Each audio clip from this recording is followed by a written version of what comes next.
جلسہ جلسہ کھیلتے رہیں، وہ اپنے الیکشنز کے مطالبات کرتے رہیں۔ اس وقت ہمارا جو پرائیورٹی ہے وہ اس مانسون کے اس سیلاب کے متاثرین کے دکھ درد میں شامل ہونے ہیں۔ ہم نے ان کو جو بھی ریلیف ہم سے ہو سکتا ہے اپنے حکومتوں کی طرف سے، صوبائی حکومت، وفاقی حکومت، ساتھی جہاں سے ہم مدد کر سکتے ہیں ان کو پہنچانے، وہ ہمارا پرائیورٹی ہے۔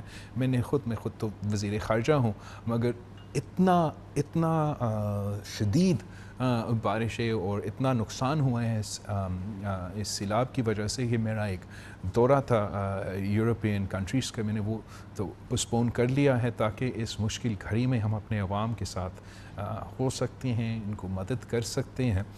بعد میں سیاست چلتا رہے گا، ہم دیکھتے ہیں اس کے ہم مقابلہ انشاءاللہ تعالیٰ کریں گے، لیکن اس وقت ہمارا پرائیورٹی یہ ہے کہ ہم نے ان سیلاب متاثرین کو مانسون کے متاثرین کے ساتھ دینا ہے۔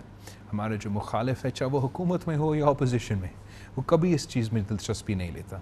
2020 میں اسی صوبہ میں عوام متاثر ہوئے تھے۔ آج کا اپوزیشن اس وقت حکومتی جماعت تھا، وزیر اعظم تھے، اس وقت بھی انہوں نے ہمارے سیلاب کے متاثرین کے ساتھ نہیں دیے۔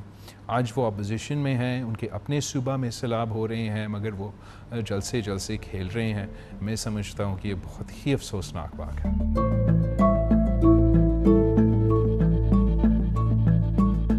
میں سمجھتا ہوں کہ دنیا میں ایسا کوئی حکومت نہیں ہے، نہ صوبائی یا وفاقی، جو اس اسکیل کا نیچرل کلیمٹی کا مقابلہ کرنے کا کیپیسٹی رکھتے ہوں۔ لیکن آپ کے سامنے جب اتنا بڑا مسئلہ آ جاتا ہے تو ہر انسان اپنا کوشش کرتے ہیں کہ وہ مدد پہنچائیں۔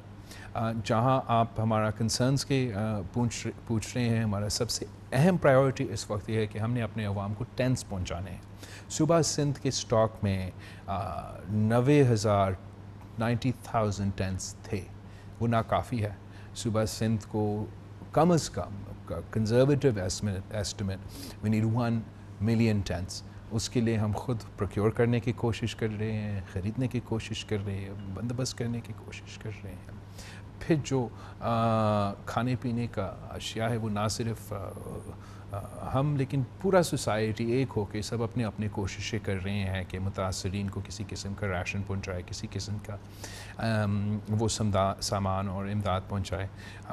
یہ ایک ویلکم بات ہے کہ جو وفاقی حکومت ہے 2020 میں تو مدد نہیں کی، لیکن اس